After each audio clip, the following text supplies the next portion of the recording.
2030 세대를 위한 무릎 선교 마리아 행전 연합 기도회에 2030 세대에 대해 알려드리고 기도 제목을 공유할 수 있는 기회를 주셔서 감사합니다.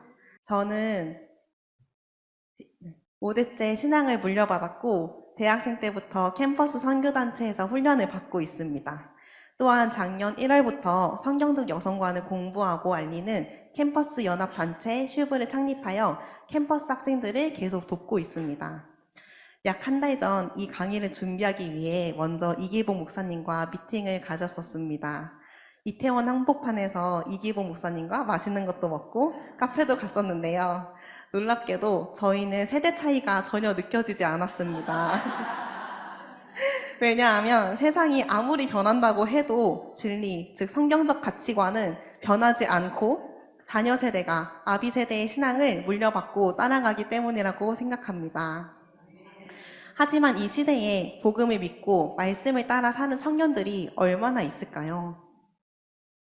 2022년 학원 복음화 협의회에서 일반 대학생 1000명을 대상으로 온라인 조사한 결과 대학생 개신교 비율은 2012년 조사 이후 지속적으로 감소하여 14.5%에 불과했습니다. 하지만 이 수치는 교회 출석 여부와 상관없는 자신이 개신교인이라고 밝힌 정도입니다. 자신이 개신교인이라고 밝힌 대학생 중 42%는 42%는 교회에 출석하지 않는 가나안 성도라고 합니다. 특별히 코로나19 이후 교회에 출석하지 않는 비율이 더 늘어났고 주일 성수를 반드시 지켜야 한다고 생각하는 비율은 2022년 기준 22%밖에 되지 않았습니다. 결론적으로 주일 성수를 반드시 지켜야 한다고 생각하며 교회를 나가는 대학생은 전체 대학생 중에 3%밖에 되지 않는 것입니다. 이 시간 발표하는 2030 세대에 대한 내용은 주로 교회를 떠난 크리스천이나 복음을 거부하는 청년들 또는 교회에 다니더라도 말씀대로 살지 않는 크리스천들에 대한 내용이 많아서 부정적인 측면이 강조될 예정입니다. 물론 저 역시 이들과 다를 바 없는 죄인이기에 신앙을 물려받지 못했거나 예수님을 만나지 못했거나 또 신앙 훈련을 받지 못했다면 오늘 발표하는 2030 세대보다 더 악했을 것이고 사실 이미 이 세상에 존재하지 않았을 것입니다. 제가 자랑할 것은 지극히 작은 자, 죄인 중에 괴수인 저를 친히 만나주시고 구원해주신 예수 그리스도밖에 없음을 고백합니다. 이렇게 은혜 받은 저를 메시지 전하는 자리에 세워주신 것은 정말 주의 뜻이 있는 줄 믿습니다. 그리고 오늘 발표를 통해 2030 세대를 향한 하나님의 뜻과 마음이 듣는 여러분들 마음 가운데 풀어지고 한 마음으로 기도할 때 하나님이 역사하실 것을 믿습니다. 먼저 말씀을 보기 원합니다. 디모데후서 3장 2절부터 7절까지의 말씀입니다. 너는 이것을 알라. 말세에 고통하는 때가 이르러 사람들이 자기를 사랑하며 돈을 사랑하며 자랑하며 교만하며 비방하며 부모를 거역하며 감사하지 아니하며 거룩하지 아니하며 무정하며 원통함을 풀지 아니하며 모함하며 절제하지 못하며 사나우며 선한 것을 좋아하지 아니하며 배신하며 조급하며 자만하며 쾌락을 사랑하기를 하나님 사랑하는 것보다 더하며 경건의 모양은 있으나 경건의 능력은 부인하니 이 같은 자들에게서 내가 돌아서라. 그들 중에 남의 집에 가만히 들어가 어리석은 여자를 유인하는 자들이 있으니 그 여자는 죄를 중히 지고 여러 가지 욕심에 끌린 바 되어 항상 배우나 끝내 진리의 지식에 이를 수 없느니라. 아멘.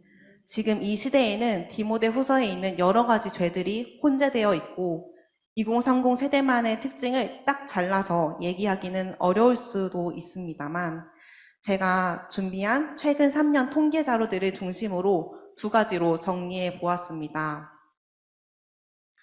첫 번째로 물질 만능주의입니다. 2절의 말씀에 자기를 사랑하며 돈을 사랑하며 자랑한다고 되어 있습니다. 2030 세대가 자기를 위해 돈을 벌고 SNS에 자랑을 많이 하고 있는 것을 다 알고는 계실 거라 생각합니다. 실제 한국 리서치의 통계에 따르면 2030 세대는 내 인생의 목표는 물질적으로 풍족해지는 것이다 라고 답한 사람이 20대는 71%, 30대는 74%로 평균 72%나 된다고 합니다. 청년 세대의 비율이 전 연령층에 비해 가장 높게 나타난 것을 알 수 있습니다. 물론 인생을 살아가는데 돈이 필요하고 돈을 벌긴 해야 하지만 인생의 목적이 돈이라면 돈을 다스리는 것이 아닌 돈에 매이게 될 것입니다. 그리고 돈을 어떻게 벌어서 어떻게 사용하는지도 중요할 것입니다. 이 그래프는 2030 세대가 국내 주요 백화점에서 명품을 구매한 비율을 나타낸 것입니다. 국내 주요 백화점 명품 구매가 2030 세대가 3대 백화점 평균 절반을 넘는 것을 알 수 있습니다. 이것을 정리한 목회 데이터 연구소는 2030 세대는 다양한 온라인 채널에서 유명 아이돌 또는 인플루언서가 명품을 입고 소지하는 것을 쉽게 접하고 그의 영향을 받으며 개인 SNS를 통해 자신의 것을 드러내는 것에 대해 주저함이 없기 때문에 더욱더 백화점 명품 구매가 늘어난 것으로 해석하고 있습니다. 서울에 한정되어 있는 통계이긴 하지만 2030 세대에서는 물질 선호 경향이 강한 것이 특징적이고 나이가 적을수록 인간적 가치보다 물질에 더 가치를 두는 경향성을 보이고 있습니다. 2030 세대는 IMF 경제 위기 이후 변화된 가치 체계를 몸으로 습득하며 자라났고 이들은 자신들의 현실 생활에 직접적으로 도움이 되지 않는 것은 가치 없는 것으로 여기는 경향이 강하다는 것으로 분석할 수 있습니다. 두 번째로 성해방입니다. 본문 말씀 4절에는 쾌락을 사랑하기를 하나님 사랑하는 것보다 더한다고 하고 있습니다.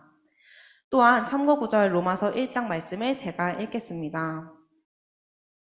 이 때문에 하나님께서 그들을 부끄러운 욕심에 내버려 두셨으니 곧 그들의 여자들도 순리대로 쓸 것을 바꾸어 영리로 쓰며 그와 같이 남자들도 순리대로 여자 쓰기를 버리고 서로 향하여 음욕이 부릴 듯하매 남자가 남자와 더불어 부끄러운 일을 행하여 그들의 그릇 때문에 상당한 보응을 그들 자신이 받았느니라. 아멘. 저는 계속 캠퍼스에서 학생들을 도우면서 학생들이 캠퍼스에서 잘못된 이론을 배우고 잘못된 문화에 노출되며 교회를 어렸을 때부터 다녔음에도 불구하고 하나님을 대적하고 떠나는 학생들을 정말 많이 보았습니다. 그래서 성해방을 외치는 페미니즘과 젠더 이론에 대해 말씀드리고자 합니다. 현재 흐름을 주도하고 있는 2세대 페미니즘, 즉 극단적 페미니즘은 막시즘에 기반하여 남자와 여자를 지배계층과 피지배계층으로 나누었고 남녀 갈등을 심화시켰습니다. 또한 가정에서의 탈피, 성적 자유를 외치며 많은 가정을 무너뜨렸습니다. 그리고 남녀 갈등을 넘어선 3세대 페미니즘, 즉 젠더 이데올로기는 타고난 성을 부정하고 거대 담론을 해체하는 포스트 모더니즘과 결합되어 남자와 여자의 구분을 없애는 50여 가지의 성의 스펙트럼을 만들었습니다. 왜 대학교에 가면 이런 거짓된 이론들에 노출될 수밖에 없는 것일까요? 대학교 내에는 이미 페미니즘 젠더 강의, 학생 자치활동, 그리고 대학 산하 여성연구소들이 학생들을 거짓된 이론으로 세뇌시키고 있기 때문입니다. 저희 슈브원들과 함께 2023년 1학기를 기준으로 여성학, 젠더 관련 강의 계획서를 찾아보았습니다. 강의 제목만 살펴봐도 성평등과 젠더 감수성, 페미니즘과 퀴어 담론 등등 페미니즘과 젠더, 퀴어 관련 강의들이 누구나 들을 수 있는 과목으로 열려 있다는 것입니다. 본당 뒤편에 강의 계획서를 보기 쉽게 제본해 왔으니 관심 있으신 분들은 편히 보시면 됩니다. 다음으로 학생 자치 활동으로 페미니즘을 먼저 보겠습니다. 위 두 사진은 한 캠퍼스의 여자 화장실 거울에 붙어 있는 스티커입니다. 페미니즘 동아리에서 붙여놓은 스티커입니다. 왼쪽 사진에는 당신의 눈으로 볼 수 있는 것은 더 많은데 왜 작은 거울 속 당신의 얼굴만 뜯어보고 있나요? 라고 적혀 있고, 오른쪽 사진은 관상용이 아닌 기능으로서의 몸이라며 거울 보는 것조차 정죄감을 받게 만듭니다. 이러한 페미니즘을 공부하고 연대하는 동아리들은 과연 전국에 얼마나 있을까요? 조사한 바 대학 내 페미니즘 동아리는 50여 개 정도 있었습니다. 제가 미처 조사하지 못한 페미니즘 동아리들까지 더하면 훨씬 더 많을 것입니다. 이 사진은 한 여대 커뮤니티 게시판에서 캡처해온 사진입니다. 파란색 글씨는 게시판 이름인데요. 성소수자를 의미하는 퀴어가 들어가는 것을 볼 수 있습니다. 또한 어떤 게시판이든 상관없이 특정 주제에 대해 글을 쓸 때는 이러한 초성을 말머리에 달아야 하는 규칙이 있습니다. 이 초성들이 무엇을 의미하고 있는 건지 감이 오시나요? 혐애주의, 혐혼주의, 미팅주의, 코르셋주의라는 뜻입니다. 혐애는 혐오스러운 이성 간의 연애, 혐혼은 혐오스러운 이성 간의 결혼, 미팅은 남녀 간의 미팅을 의미하고, 코르셋은 자신을 꾸미는 것을 의미합니다. 즉, 자신을 꾸미고 이성을 사랑하는 것이 혐오스러운 얘기이기 때문에 말머리를 달아 이 글을 읽기 전에 주의하라는 뜻입니다. 왼쪽 예시처럼 언니 결혼식 겨울인데 이 코디에 부츠 대신 앵글 부츠 신는 거 투머치야? 이렇게 묻는 글에도 이렇게 위와 같이 말머리를 달아야 하는 것입니다. 오른쪽은 이 규칙에 대해 설명하는 긴 글 중 제가 일부만 발췌해 왔는데 읽어보겠습니다. 남성과의 연애, 꾸밈 노동, 코르셋을 전시하지 말자는 이유는 간단합니다. 그렇게 전시하는 행위 자체가 나름의 페미니즘 운동을 하는 다른 사람들을 힘들게 하기 때문이에요. 이성의 연애를 혐애라고 칭하는 이유는 보통 이성의 연애 관계에서 어쩔 수 없이 여남 사이에 권력이 생기고 그 권력 차이가 여성 혐오를 견고하게 유지하고 나아가 한층 강화하기 때문입니다. 라고 설명하고 있습니다. 그래서 이들은 4B를 외치고 실제 실천해야 한다고 합니다. 4B는 비연애, 비섹스, 비혼, 비출산을 의미하는데요. 가부장제를 이끌어가는 그 구조를 소비하지 않겠다는 운동을 의미합니다. 그렇기 때문에 학교 안 커뮤니티에서부터 말머리 규칙 같은 온갖 규칙으로 후배들을 억압하고 페미니즘적 관점이 없이 글을 쓰면 댓글로 몰려와서 혼내는 것입니다. 그래서 20살 새내기 때 아무것도 모르고 학교에 왔다가 학교를 다니면서 자신은 여자이기 때문에 피해자이다 라고 인식하게 되며 남성 자체를 혐오하는 페미니즘 사상을 가지게 되는 것입니다. 그러면 이들이 추구하는 연애는 이성 연애가 아니라 무엇일까요? 네, 여성 간의 동성 연애입니다. 실제 동성애도 사랑의 한 형태로 보는 시각이 20대 여성에서 10명 중 9명으로 압도적으로 높음을 볼 수 있습니다. 사람은 서로 사랑하도록 창조되었는데 페미니즘이라는 사상으로 남녀 이성의 그 창조 원리를 거스를 때 결국 자발적 동성애자가 되는 것입니다.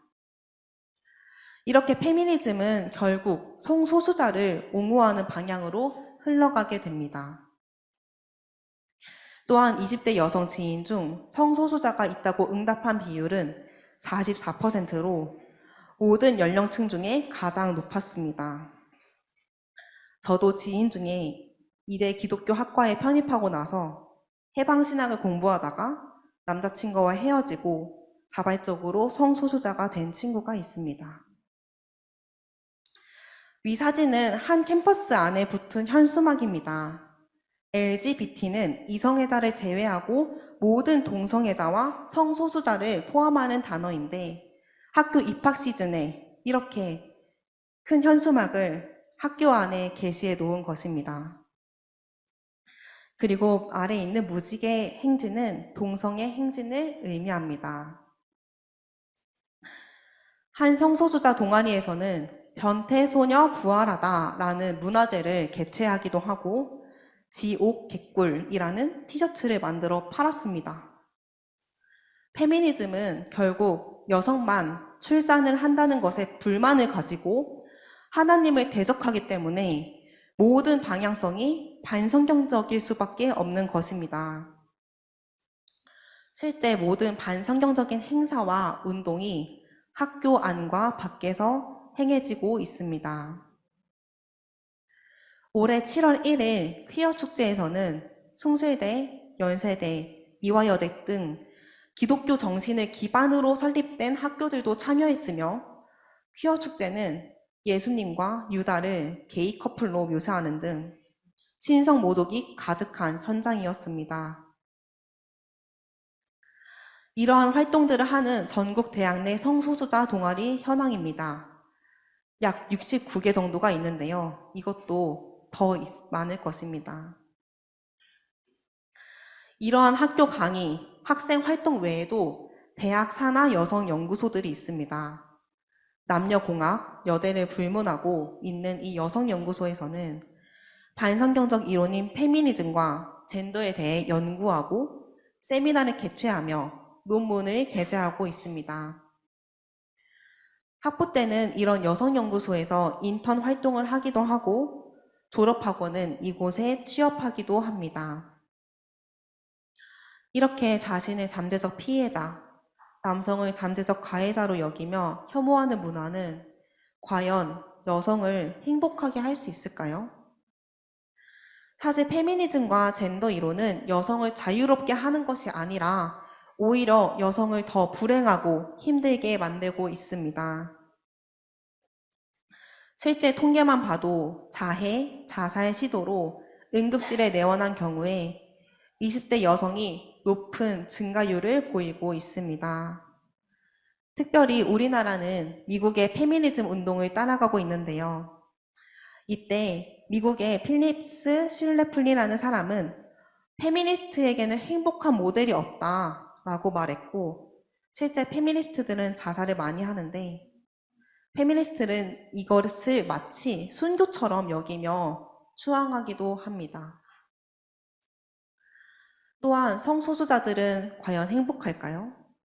성소수자 청년이 최근 일주일간 우울 증상을 겪었다고 답한 비율이 절반이나 되며 자살 생각 비율의 경우 성소수자 청년이 일반 청년의 3%보다 14배나 높은 42%, 그리고 자살 시도는 일반 청년보다 16배나 높았습니다.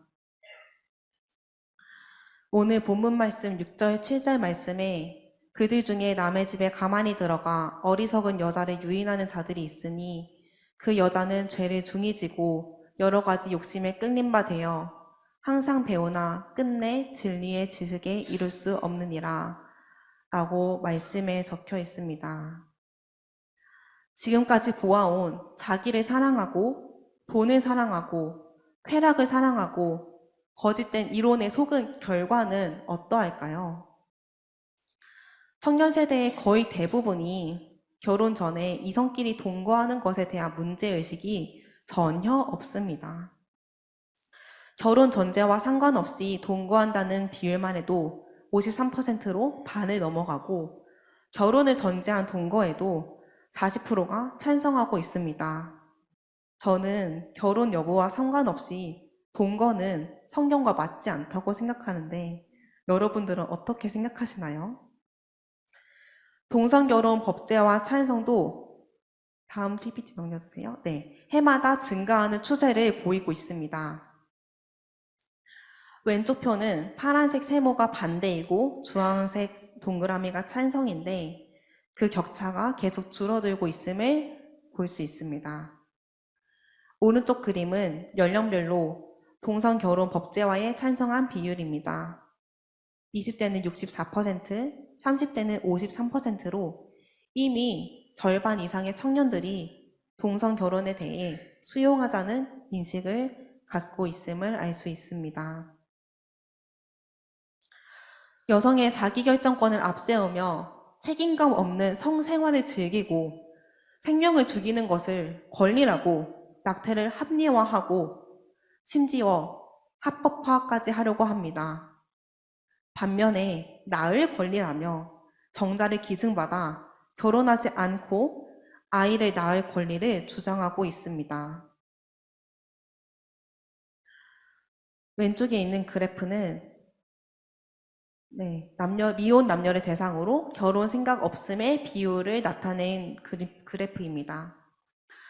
20대 여성은 20대 초반이나 30대 후반에 결혼 생각 없는 경우가 절반 정도이며 20대 후반, 30대 초반에도 결혼 생각 없는 비율이 3분의 1을 넘어갑니다.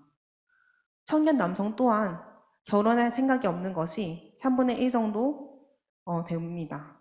결혼을 못하는 게 아니라 자발적으로 자신을 위해 안 하는 것입니다. 오른쪽 그래프는 결혼하면 자녀를 가져야 한다는 생각에 반대하는 비율을 나타낸 그래프입니다. 20대는 절반 이상이 반대하고 30대 역시 반 정도는 반대하고 있다는 것을 볼 수 있습니다. 그리고 지금 출산율은 0.78명이 되었습니다. 물론 이 출산율에는 집값 상승, 등등등 여러 가지 요인들이 많을 것입니다. 아무리 그래도 지금 청년 세대는 한반도 역사상 문명이 가장 발달하고 남녀가 가장 평등하며 육아 복지 정책이 가장 많을 때입니다. 그럼에도 이렇게 출산율이 낮은 데에는 앞에서 말한 모든 죄와 거짓된 이론의 영향을 많이 받았기 때문이라고 생각합니다. 그리고 이 이상한 이론의 흐름은 여기서 끝이 아닙니다. 제가 공부를 하기 위해 여성가족부에서 하는 양성평등 포럼에 갔었습니다. 주제는 저출산 해결에 관한 것이었습니다. 그때 2대 후배를 만나 잠깐 얘기를 나누었습니다.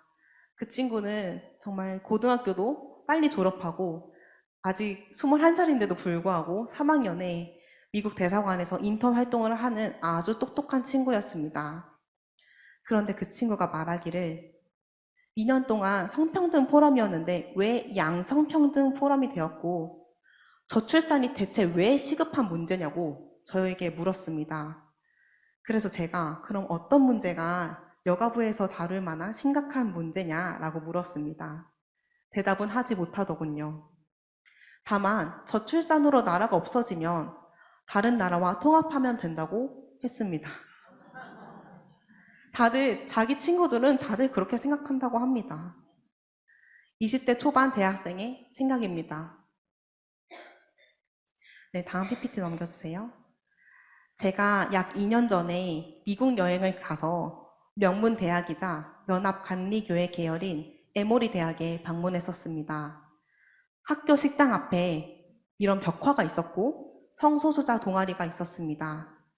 그리고 화장실이 여자, 남자 화장실이 아니라 올 젠더 화장실이 있었습니다. 인정해달라는 성의 종류가 너무나 많으니 그 모든 성을 위한 화장실을 만들어 놓은 것입니다. 그리고 대학교회를 갔더니 안에 십자가는 없고 한쪽 구석에 힌두교 의식에서 쓰는 물건이 있었습니다. 아래 사진을 보면 기도실 안에 있던 사진인데요. 메카를 향한 방향의 안내와 히잡과 기도 방석이 있었습니다. 오른쪽 사진은 무슬림들이 의식 전 몸을 씻을 수 있는 시설의 마크와 내부 사진입니다. 한쪽 구석에 프레이얼 히잡스도 보이십니까? 저는 여기에 방문하고 너무 충격을 받았습니다. 이미 아시겠지만 유럽의 많은 교회들이 클럽이 되고 술집이 되고 있습니다. 사실 우리나라도 코로나 이후 이단들이 교회들을 사서 십자가만 떼고 자신들을 위한 공간으로 사용한다고 합니다. 다음 세대를 다시 하나님께로 되돌리지 않거나 이 죄의 흐름을 막아서지 않는다면 어떻게 될지 서구 나라들을 통해 미리 볼 수 있는 것 같습니다. 그렇다면 이 모든 문제의 해결책은 무엇일까요? 이 자리에 있는 모든 분들이 알듯이 근본적인 해결책은 말씀대로 사는 모습의 본을 보이면서 기도하고 말씀, 성경적 세계관으로 다음 세대를 교육시키는 것입니다. 디모데후서 3장 16절 말씀입니다. 모든 성경은 하나님의 감동으로 된 것으로 교훈과 책망과 바르게 함과 의로 교육하기에 유익하니. 디모데후서 3장 16절 말씀. 아멘. 성인이 되기 전까지는 먼저 그 교육이 가정에서부터 이루어져야 할 것입니다. 금수저, 흙수저 이런 말들 많지만 제가 생각하기에 다이아수저는 신앙을 물려받는 자녀가 아닐까 생각합니다. 저는 아직 미혼이기에 방법을 제시하기보다 저의 성장 배경을 간증하고자 합니다. 첫 번째로 저의 부모님은 성경에 입각한 남자와 여자의 역할, 부부관계의 모범을 보이셨습니다. 아버지는 제가 만났으면 하는 미래의 남편처럼, 어머니는 아들이 만났으면 하는 미래의 아내처럼 또 본을 보이셨습니다. 항상 서로를 존중해 주셨고 사랑하는 모습을 보여주셨고 절대 자녀 앞에서 싸우지 않으셨습니다. 결혼 전 회사에서 잘 나가던 어머니께서 결혼 후에 전업주부로 육아에 전념하게 되었을 때 아버지는 어머니를 귀히 여겨주셨고 어머니 또한 아버지의 권위를 항상 지켜주셨습니다. 그래서 저는 결혼과 양육에 대해 굉장히 긍정적이고 주님이 주신 사명 안에서 좋은 아내, 어머니가 되기 위해 준비되고 있습니다. 둘째로 저는 어렸을 때부터 미디어를 바보상자라고 하시며 못 보게 하셨습니다. 저는 초등학생 때부터 연예인도 모르고 드라마도 모른다는 이유로 학교에서 친구들에게 조선인이다, 외계인이다 이런 놀림들을 많이 들었지만 부모님께서는 하나님의 자녀는 세상과 구별되고 특별한 것이라고 건강하게 알려주셨기 때문에 큰 불만 없이 특정 나이까지는 미디어 금식을 지킬 수 있었습니다. 세 번째로 평일에 가정 예배를 드렸습니다. 부모님은 일주일에 한 번 갈 수 있는 주일학교가 자녀의 신앙을 책임지도록 떠넘기지 않으셨습니다. 그리고 어릴 때부터 영어 공부보다 말씀의 조기 교육이 필요하다고 생각하셨고 그러기 위해 매일 날마다 새벽 기도로 어떻게 아이를 양육해야 할지 기도하셨습니다. 부모님은 이렇게 제가 성인이 되기 전까지 성경적으로 자녀를 키우기 위해 기도하시고 본을 보여주셨지만 제가 장녀이고 인간적인 관계가 있기 때문에 제가 부모님의 그늘 아래 있는 신앙이 아닌 저의 신앙으로 독립하기에는 또 다른 것이 필요했습니다. 그 다른 것은 신앙 공동체였습니다. 제가 캠퍼스 선교단체에서 예수님을 인격적으로 만나고 가치관과 인격, 삶의 목적이 완전히 바뀌게 되면서 이 영적 공동체가 얼마나 중요한지 깨닫게 되었습니다. 저는 신앙 공동체, 영적 권위 아래서 훈련받는 것 역시 가정교육만큼 정말 중요하다고 생각합니다. 아브라함은 본토 아비집을 떠나 하나님의 약속의 땅으로 갔고 한나는 사무엘을 여호와 앞에서 자라나게 했습니다. 세례 요한은 대제사장 부모님을 떠나 광야에서 훈련받았고 디모데는 외조모 로이스와 어머니 유니게의 신앙의 유산을 물려받았지만 바울의 영적 아들로 훈련받았습니다. 이것은 부모님의 신앙이 좋던 좋지 않던 하나님께서는 자녀를 평생 육신의 부모님의 그늘 아래에만 있지 않게 했다는 것을 의미합니다. 특별히 이미 부모 손을 떠난 성인이 된 자녀를 두고 계시다면 교회 청년부 또는 캠퍼스 선교단체에 잘 정착해서 신앙 공동체, 영적 권위자를 신뢰하며 훈련받고 영적 양육을 받도록 도와줘야 합니다. 성경적인 가정에서 자랐다고 해도 저희 가정을 포함해서 완벽한 가정은 없습니다. 그리고 사람마다 예수님을 만나는 그 회심의 때는 다 다릅니다. 가정이 저의 좋은 신앙의 자양분이 되었지만 저는 선교단체에서 23살에 예수님을 인격적으로 만났습니다. 단지 종교 생활을 하는 것이 아니라 신앙 공동체, 영적 권위자를 신뢰하며 훈련받을 때 나를 위해 살던 삶에서 정말 하나님의 말씀대로, 사명대로 세상의 빛과 소금이 되어 살아갈 수 있을 것입니다. 결론적으로 정리하면 지금 청년 세대는 자기를 사랑하고 돈을 사랑하고 쾌락을 사랑하며 수많은 거짓된 이론들에 속고 있습니다. 그래서 지금 나타나는 0.78명이라는 출산율과 동거 또는 비혼이 늘어나고 하나님의 창조 원리를 거스르는 현상들이 나타나고 있는 것입니다.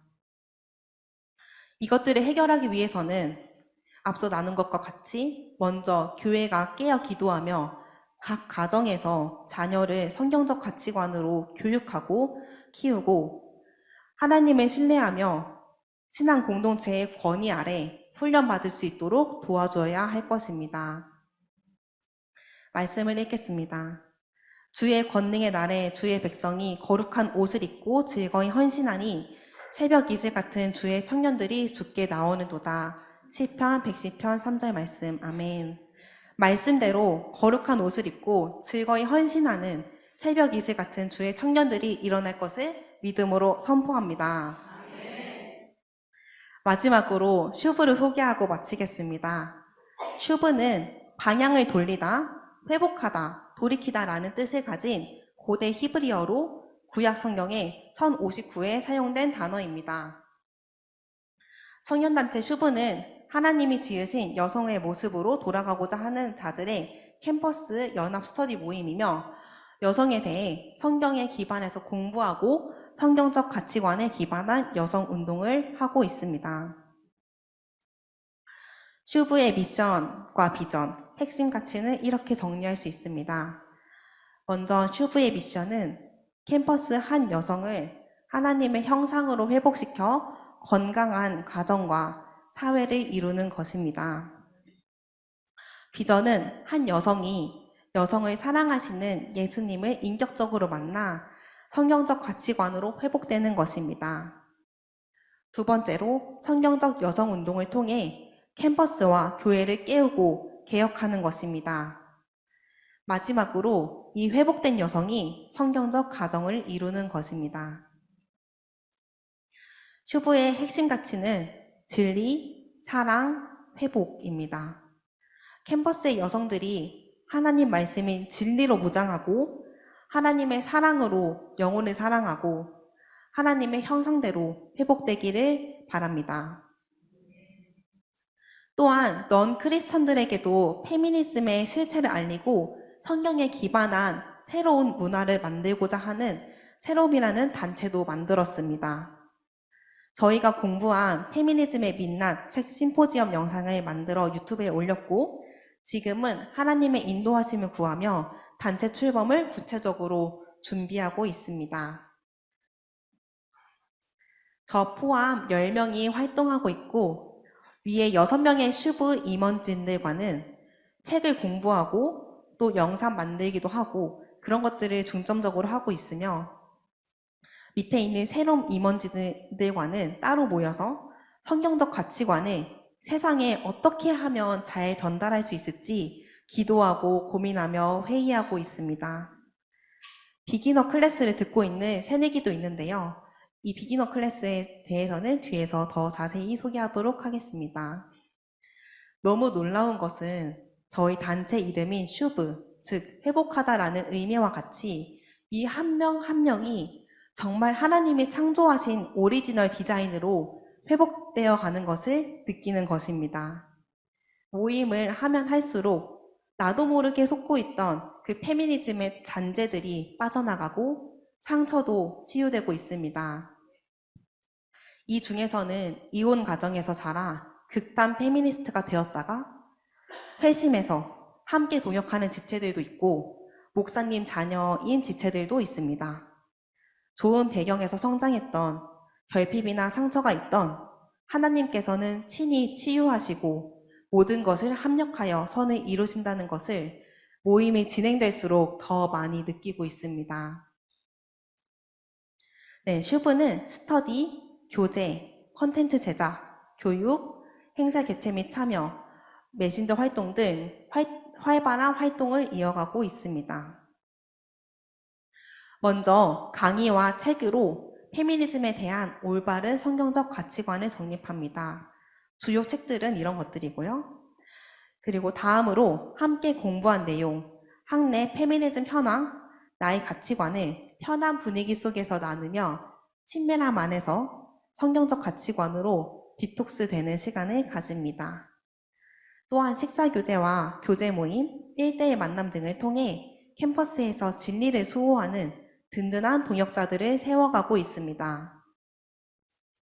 다음으로 공부하고 나눈 내용을 가지고 캠퍼스 학생들에게 어떻게 잘 전달할지 함께 회의하고 연구하며 컨텐츠를 제작해 인스타와 유튜브에 업로드하고 있습니다. 또한 성경적 가치관을 알리기 위한 행사 개최와 메신저 활동들도 하고 있습니다. 이뿐만 아니라 세상의 흐름을 알기 위해 여러 행사들에 참여하여 공부하고 있습니다. 이런 활동들도 하지만 특별히 이 시간 소개해드리고 싶은 것은 교육 비기너 클래스입니다. 혼자 좋은 강의와 좋은 컨텐츠를 접하는 것도 좋지만 비기너 클래스는 이러한 차원을 넘어서 인격적인 관계와 대화 속에서 하나님의 성품과 성경적 가치관이 풀어지도록 도와주는 프로그램입니다. 대학 입시를 위한 공부만 하던 학생들이 대학에서 거짓된 이론을 먼저 받아들이기 전에 성경으로 무장되어야 합니다. 또한 이미 거짓된 이론을 받아들이고 있는 대학생이라면 완전히 하나님을 떠나기 전에 거짓된 이론들이 디톡스 되어야 하고 다시 성경으로 무장해야 합니다. 하지만 이러한 프로그램은 홍보에 좀 한계가 있어서 찾아보지 않는 한 알게 되기가 쉽지 않은 것이 현실입니다. 그래서 성도님들 주변에 예비 대학생 또는 대학생들이 있다면 적극 추천해 주시면 정말 감사하겠습니다. 그리고 내일 모레 토요일 오후 3시에 청년생명윤리학회와 함께 2030 라이프워커 생명사랑 걷기 대회를 개최합니다. 양화 한강공원에서 하고 고위험군 태아와 위기 임신 여성에 대한 관심을 촉구하는 목적으로 진행이 됩니다. 낙태 반대 운동을 너무 거리감 있지 않게 청년들에게 다가가고자 이러한 행사를 기획했습니다. 네, 사진에 있는 QR코드는 홈페이지를 포함한 여러 링크들이 있습니다. 오늘 시간상 다 보여드리지 못한 슈브의 사역들을 보실 수 있고 카카오톡 채널을 친구 추가해 주시면 소식을 받아보실 수 있습니다. 또한 궁금한 점이 있으시면 언제든지 메시지도 보내실 수 있습니다. 주변에 슈브를 추천해 줄 때도 사용해 주시면 감사하겠습니다. 뒤쪽에 슈브 리플렛도 배치해 두었으니 원하시는 만큼 가져가시면 됩니다. 앞으로도 청년 세대와 슈브를 위해 기도해 주시면 감사드립니다. 지금까지 들어주셔서 너무 감사합니다.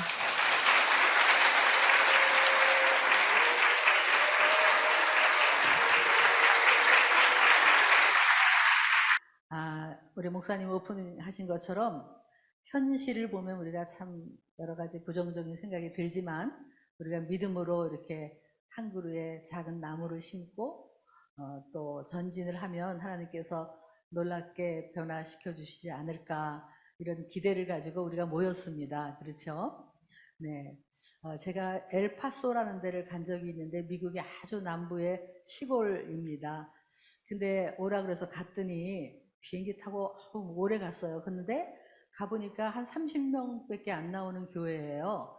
그래서 이렇게 작은 교회에서 불렀구나 그랬는데 또 새벽기도부터 와달라 그래서 새벽기도에 갔더니 진짜 몇 명 안 왔잖아요. 그래서 그러면서 이제 말씀을 전하고 있는데 문이 열리면서 한 10대 그 고등학교 정도 남자애들이 쫙쫙쫙 들어오는데 한 몇 명이 이렇게 막 걸어 들어와요. 맨 앞에 쭉 앉았어. 내가 얘네들이 이 시골에 어디서 왔나. 근데 알고 보니까 그 교회가 너무 약해서 목사님이 없어서 무목교회라 그러죠. 그래서 그 2시간 거리에 있는 어느 신학교의 교수로 계신 교수님이자 목사님이 이 교회를 이렇게 도우면서 설교해 주시고 매주 이렇게 하시는 목사님인데, 해마다 그 시골에서 청소년 캠프를 하신 거예요.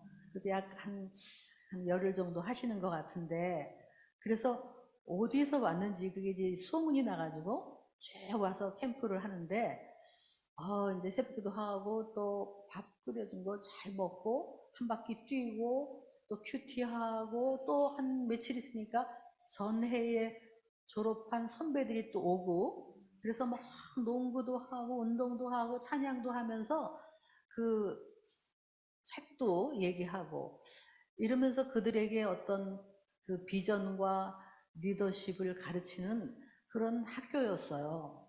그래서 제가 그 목사님한테, 목사님, 이 바쁘신 시간에 얘네들을 놓고 이렇게 시간을 온통 투자하고 계십니까? 그랬더니 그 목사님이 하셨던 말씀이 저에게 남아있어요. 얘들 얼굴을 기억하세요. 얘들 이름을 다 기억하세요. 얘네들이 10년 후, 15년 후에 한국과 미국에서 크리스천 리더로서 어떻게 이 땅을 이렇게 다스리는데 한몫할 수 있는 그런 아이들로 나는 투자하고 있고, 나무를 심고 있습니다. 그래서 해마다 하셨어요. 근데 그거는 진짜 쉬운 일이 아닌데, 여러분, 우리가 이제 다음 세대라 그러면 먼 얘기가 아니거든요. 10년 후. 어쩌면 길게 잡아도 15년 후면 얘네들이 세대에 나와서 리더가 되는 건데, 우리가 비록 어렸을 때 자녀를 그렇게 말씀으로 키워내지 못한 거에 대한 안타까움이 있지만, 아까 우리 유진 자매가 얘기한 것처럼 얘네들이 대학에 막 들어가거나 아니면 그 전에 어떤 그룹의 영향을 받느냐, 어떤 멘토의 영향을 받느냐가 아주 그냥 그들의 인생을 바꿔놓을 수가 있어요. 근데 그 통계에 보듯이 요즘 어느 대학도 교수가 얘의 미래를 생각하고 너한테 비전이 뭐니 이러면서 정말 올바른 길로 인도하는 교수를 찾기는 아마 거의 어려울 거예요. 기독교 대학도 그렇고 어떤 교수가 학생들의 미래에 대해서 관심을 갖겠습니까? 그런데 우리들이 지금 교회에서 이 중고등부라든가 청년부에서 실패라는 말을 안 쓰고 싶지만 작전상 좀 놓치고 있는 것들이 그냥 교회 와서 찬양하고 그러고 흩어지는 거죠. 근데 이 복음이 그들에게, 예수의 복음이 그들의 생활과 미래와 삶에 스며들어가서 이 복음이 내가 어떻게 살 건가. 그래서 우리가 이제 뭐 7산의 영역이라는 것도 있고요. 그 다음에 우리 이재훈 목사님이 좋아하시는 아브라함 카이저라는 사람의 그 영역별 서브린티, 주권, 이거에 대해서 많이 얘기하셨죠. 그러니까 그게 대표 카이퍼라는 사람이 목사님이고 신학자지만 이 사회에 나가서 결국은 수상이 되고, 그래서 이 사회의 모든 영역을 얘기했어요. 그 사람이 미디어, 교육, 정부, 그다음에 심지어는 교회도 영역이에요. 교회가 하나님의 나라를 이루지 않는 교회가 많으니까 이단도 있고, 그리고 가정, 뭐 여러 가지 영역에 이제 예수님을 복음을 받아들였으면 그 영역에 리더로 집어넣어 줘야지. 우리가 주기도문을 맨날 하잖아요. 하나님의 뜻이 이 땅에도 이루어지고 하나님의 나라가 임하옵소서라고 얘기했는데, 우리 한국교회가 그동안에 교회 안에서만 머물렀고 아이들이 교회 안에서만 청년부 활동을 했지 바깥의 이 실태에 대해서는 관심을 안 가졌기 때문에 그러는 사이 바깥은 이렇게 가버린 거죠. 그래서 저는 그 교회가 정치적인 얘기를 하면 안 된다는 말은요, 가만히 생각해 보니까 이거 사탄이란 말이야. 사탄이 우리한테 심어준 말이야. 은근히 우리가 다 거기에 교회가 정치적이 되면 안 되지만 이 정치가 안 뻗치는 영역이 없는데 그런 말에 대해서 교회들이 침묵하게 만든 것은 이건 분명히 사탄이 한 짓이다. 요즘 들어서 정말 그걸 깨달아지는 거예요. 그러니까 교회 아까 여전도회 그 얘기 목사님이 아주 멋있게 얘기하셨지만 사실은 저는 여전도회가 그동안에 우리나라 초기에는 정말 큰 역할을 했어요. 그러나 여전도회가 그동안에 교회 안에서 그냥 여전도회 헌신예배라고 가보면은 한복 입고 주보 나눠주고 뭐 회장이 사회하고 총무가 발표하고 어떤 남자 목사님이 뭐 총회장 목사님이 설교하고 뒤에서는 참기름하고 뭐 이런 거 짜서 팔고 그런 어시스트 하는 정도로 그게 여전도회가 그동안에 이렇게 와서 이제는 탈바꿈을 해야 되거든요. 여성들이 오히려 어머니의 마음을 가지고 정말 이 자녀를 키워내는 어마어마한 사명, 이게 특권이고 행복이고 사명인데 이거를 하지 말라고 하는 지금 이런 거짓이 있잖아요. 그리고 교회들이 그래서 바깥 소리를 안 낸 거니까 우리 애들을 그렇게 키워내지 못했고 바깥에 소리를 내지 않아서 그 책임이 우리에게 있는 거예요. 이 사회의 이 책임. 그러나 지금이라도 우리는 할 수 있는 거죠. 그래서 우리 아이들이 정말 중요한 것은 누구를 만나느냐, 어떤 영향력, 멘토, 좋은 멘토를 만나면 제일 좋죠. 멘토링. 얼마 전에 어디서 이렇게 크게 컨퍼런스 한 거 보니까 이 코로나 시대고 어떠고 떠나서도 청년부가 부흥한 교회는 청년들에게 복음이 너의 삶에, 너의 인생에 어떤 비전을 주느냐, 어떤 의미를 주느냐, 어떤 목적을 주느냐, 복음하고 그거를 연결해서 이 젊은이들에게 가르치고 그런 교회는 부흥했다는 거예요. 그냥 찬양하고 집회하고 간 게 아니라 이 복음이 너의 삶에, 그래서 애들에게 목적, 의미, 콜링, 너를 부르심이 뭐냐. 예레미야 1장 5절에 보면은 네가 태어나기 전부터 난 너를 알았고 뱃속에서 나오기 전부터 너를 향한 내가 계획이 있어서 열방의 선지자로 세웠다. 이렇게 하시는 말씀이죠. 부르심이죠.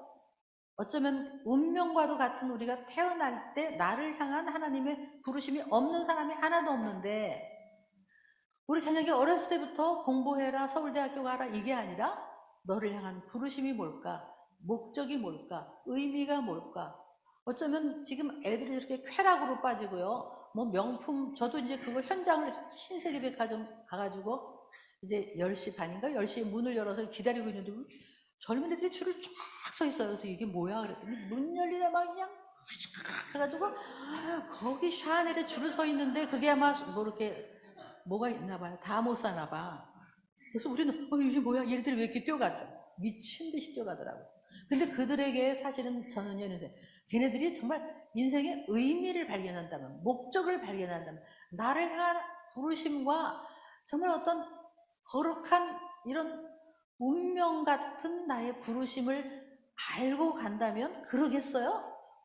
그렇게 쾌락을 따라가는 이유는 자기를 향한 의미가 없다는 게 얼마나 허무합니까? 우리가 의미가 없다는 것은. 그래서 제가 얼마 전에 국회에서 이승만 대통령의 다큐 이제 영화 시사회 한다고 오라고 그래서 갔어요. 어쨌든 참 눈물을 흘리면서 여러 가지를 봤는데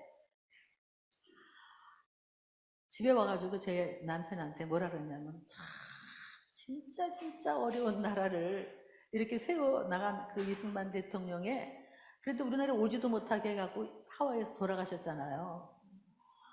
기독교 국가를 만들었는데 그런데 마지막에 그 다큐에 보면은 그렇게 못 오게 하고 정치가 그렇게 사람을 먹을 게 없어서 바나나만 잡섰대요, 하와이.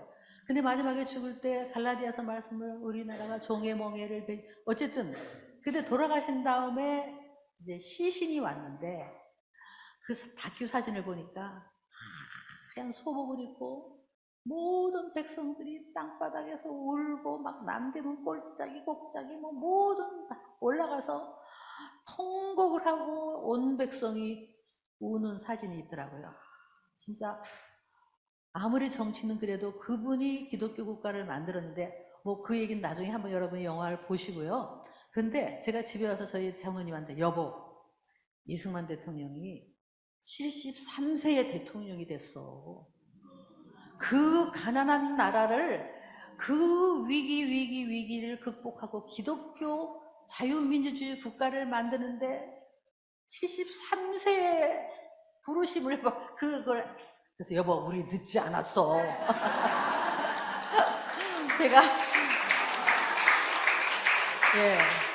제가 그렇잖아요. 우리는 이제 이 나이 됐으니까 슬슬 정리하고 뭐 이런데 정리하지 마세요. 우리 여러분 정리하지 마시고 지금이라도 우리가 뭘 할 수 있고 그 한 사람의 그 하나님을 만나고 그것 때문에 이 나라가 이렇게 됐는데요.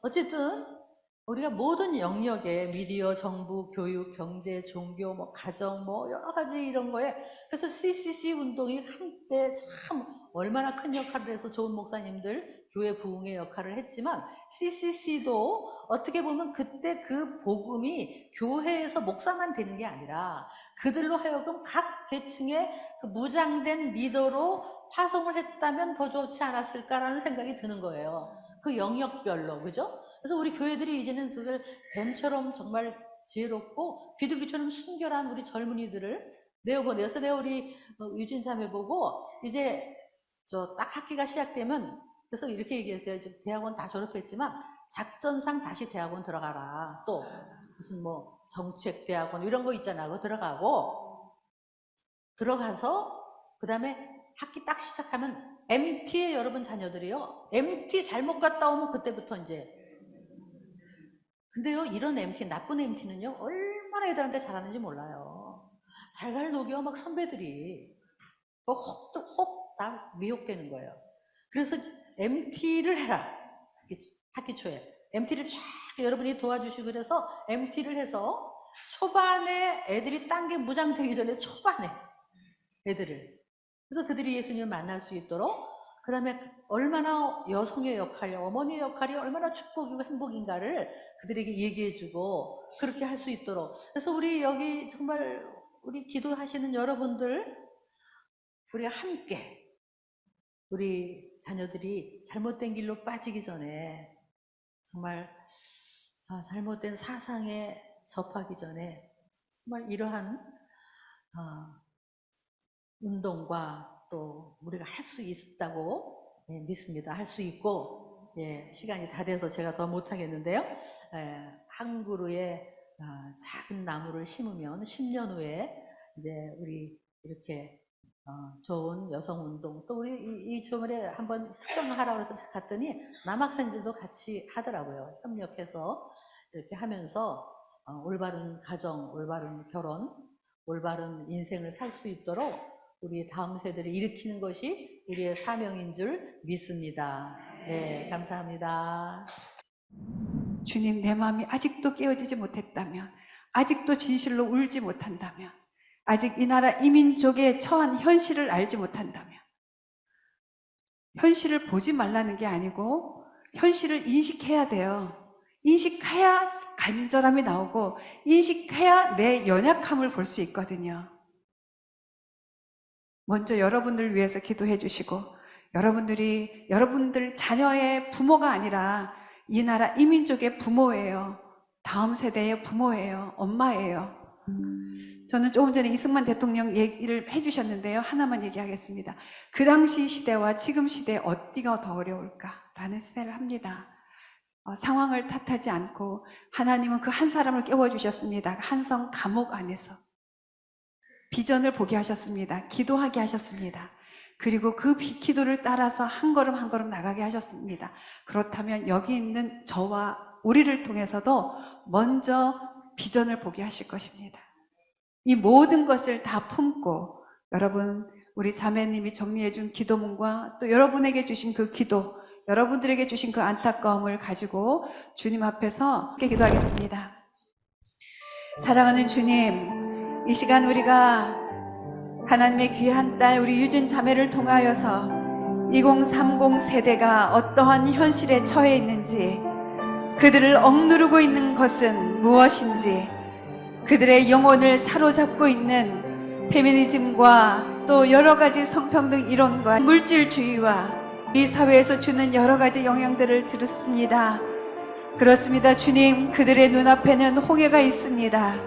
더 이상 그들로 하여금 그것을 뚫고 나가지 못하도록 그들 안에서 하나님을 부인하는 그 어둠의 영이 역사하고 있는 것을 봅니다. 그들을 뒤쫓아오는 애국 군대와 같은 어둠의 권세가 사로잡고 그들의 눈을 가리고 있습니다. 아버지 하나님, 이 시간 그들을 불쌍히 여겨 주시옵소서. 하나님, 그들이 그들 앞에 있는 현실이 아니라 그들을 지으신 참으로 아름다우신 창조주 하나님을 볼 수 있도록 주님 인도하여 주시옵소서. 사랑하는 주님, 이 시간 우리가 믿음의 눈을 가지고 주님 성경적인 가정교육을 이루지 못했던 것을 먼저 회개합니다. 한국 교회 안에서 진정으로 여성의 정체성을 얘기하지 못했고, 진정으로 이 나라 이 민족 가운데 하나님을 부인하는 가치관이 있다는 것을 얘기하지 못했고, 정치에 무관심하게 하였습니다. 아버지, 교회 안에만 갇혀 있도록, 그들의 개인 신앙에만 집중하도록 하나님 교회가 가르쳤고 지도자들이 가르쳤습니다. 사랑하는 주님, 우리의 눈을 다시 뜨게 하여 주시옵소서. 오 주님, 이승만 대통령이 아닐 때 참으로 가난하고 억눌리고 아무것도 소망이 없는 그 시대에 하나님께서 그 청년을 깨워주셨습니다. 한성 감옥 안에서도 하나님의 나라를 꿈꾸었습니다. 그것은 전적인 하나님의 은혜였고 전적인 성령의 역사였습니다. 아버지 하나님, 우리가 성경을 붙드는 것은 우리의 상황 때문이 아니라 하나님께서 이루시고자 하는 그 나라를 우리가 꿈꾸기 때문입니다.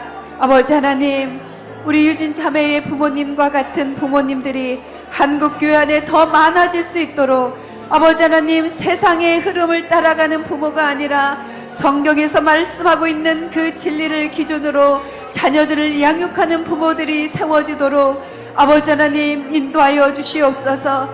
이것을 온전히 이루지 못한 한국교회 지도자들이 회개하게 하여 주시옵소서. 하나님, 개인의 영성에만 집중하며 성도들이 듣기에 좋은 말만 전했던 지도자들이 먼저 회개할 수 있게 하여 주시고, 성도들도 목회자들이 자신이 원하는 말만 해주기를 바라고 설교 말씀을 잘하는 목회자들을 찾아다니는 성도들의 그 우매한 것을 회개하도록 성령님 인도하여 주시옵소서. 한국교회가 세상에 관심이 없었습니다. 세상에 관심이 없이 오히려 세상에 분리되어서 세상 사람들을 비난하고 정죄하였습니다. 아버지, 이것을 진정으로 회개하는 한국교회 되게 하여 주시옵소서. 사랑하는 주님, 특별히 한국교회 가운데에 2030 세대 가운데에 하나님 물질의 우상이 무너지기를 기도합니다.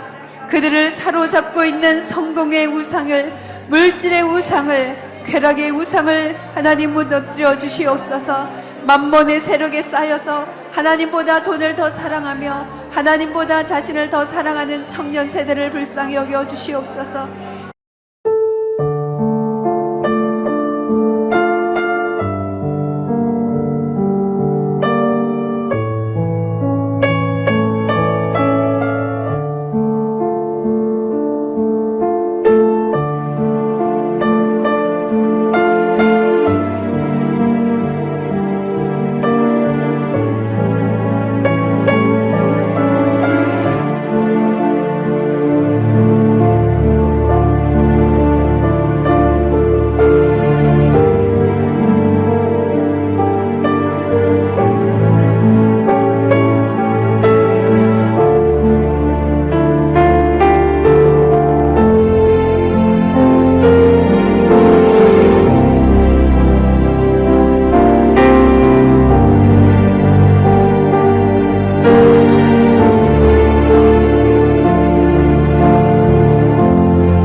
주님 저들을 자유케 하여 주십시오.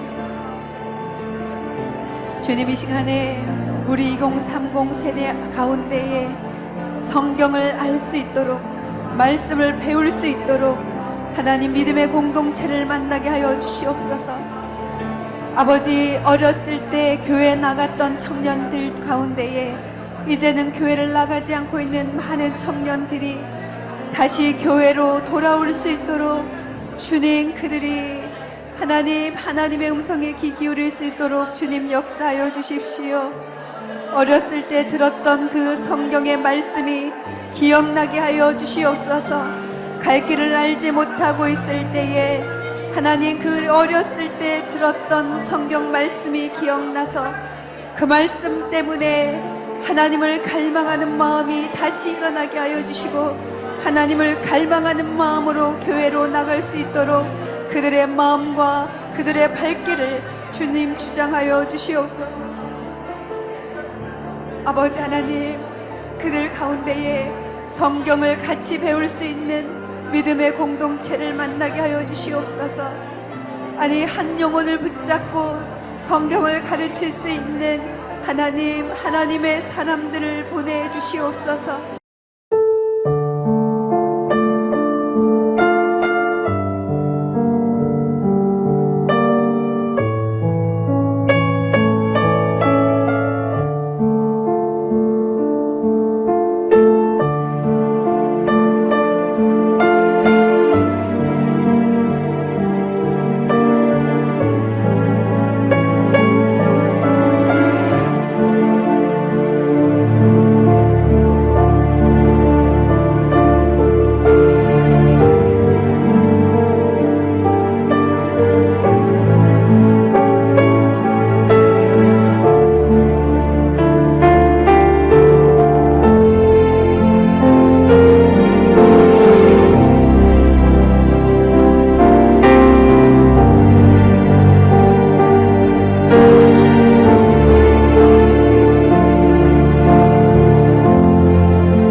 하나님, 참으로 지금 여성들이 중요한 시대입니다. 페미니즘이 난무하는 이 시대에 그것을 막아낼 거룩한 젊은 여성들을 하나님 슈브 공동체에 모아주셔서 감사합니다. 아버지, 이들이 주의 말씀을 붙들고 기도하고 성경의 가치를 영상으로 제작할 때에 하나님의 진혜를 부어주시옵소서. 아버지 하나님, 부살렐에게 주셨던 그 지혜를 하나님 그들에게 부어주시옵소서. 하나님, 주의 성령의 권능을 부어주시옵소서. 사도 바울에게 주셨던 하나님 그 성령의 권능을 부어주셔서 그들이 가는 곳곳마다 복음의 진리가 선포되어지게 하여 주시고 바른 성경적인 여성의 가치가 전달되게 하여 주시고 이 나라 이 민족을 자식처럼 품을 수 있는 하나님 여성들이 세워지게 하여 주시옵소서. 주님, 바른이권 여성연합이 예배 공동체가 되게 하여 주십시오. 말씀 중심의 공동체가 되게 하여 주십시오. 거룩한 여성들이 교회를 벗어나서 그곳으로 연합하게 하여 주십시오. 그래서 그곳에 통하여서 하나님께서 이루실 나라들이 선포되어지게 하여 주십시오. 특별히 한국교회 여성들을 주님께 올려드립니다. 한국교회 여성들의 입술을 주님께 올려드립니다. 하나님, 한국교회 여성들의 입술이 거룩한 입술이 되게 하여 주시옵소서. 모든 부정적인 말들을 끊어버리게 하여 주시옵소서. 모든 비난하고 정죄하는 언어들이 끊어지게 하여 주시고 오직 생명을 전하는 언어들이 하나님 한국교회 여성들을 통하여서 흘러갈 수 있도록 주님 인도하여 주시옵소서. 오늘 위해서 더 간절하게 기도해 줄 수 있는 심령 되게 하여 주십시오. 우리에게 맡겨주신 우리나라 각 영역들이나 또 열방의 그 나라들, 그 한 사람 한 사람을 주님 어미의 심정으로, 선교사님의 심정으로, 목회자의 심정으로 기도할 수 있도록 인도하여 주시옵소서. 감사드리며 예수님 이름으로 기도합니다. 아멘.